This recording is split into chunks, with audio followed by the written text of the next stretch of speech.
Continuing on with the baseboard, I now need to put all the little cross members in. They're not all going in the same locations as the originals, because in places the originals interfere with where the point motors, the servos, are going. What I did was I put the layout, or open the layout out, marked on roughly where the servo motors are going to go, and then found space in between them.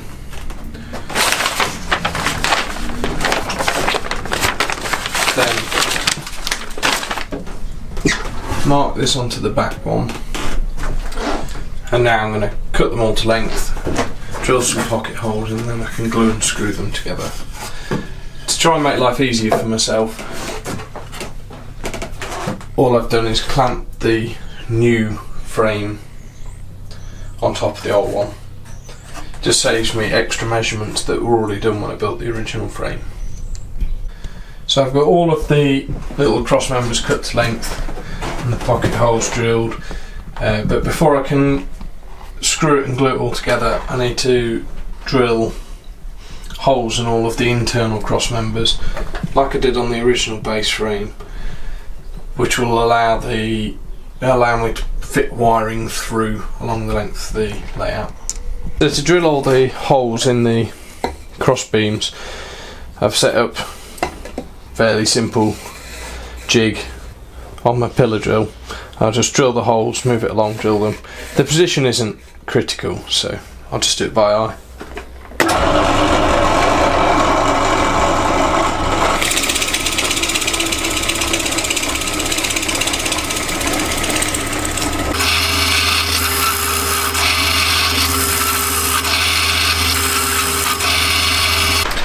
So I've got everything prepped again, ready to glue and screw this frame together. You can probably just see there's a bit of bin bag. I'm just using this to stop the two frames getting glued together at this point, because I want to be able to keep them separate whilst I'm sorting all the wiring and everything out. For those of you that haven't seen pocket hole joinery before, the reason it's of benefit is that if I was to screw through this piece of wood into this one here, I'd be screwing into end grain, and end grain is much weaker and more liable to splitting. The reason pocket holes are so good is that it's a clearance hole through the end grain, and then these screws screw it across the grain, which is a stronger joint. They are a quick method of assembly, and you do find that if you can cut the ends square, then when you do them up they tend to pull each other reasonably square automatically, so I don't need to spend too much time trying to square everything up.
So now the skeleton of the upper frame is complete.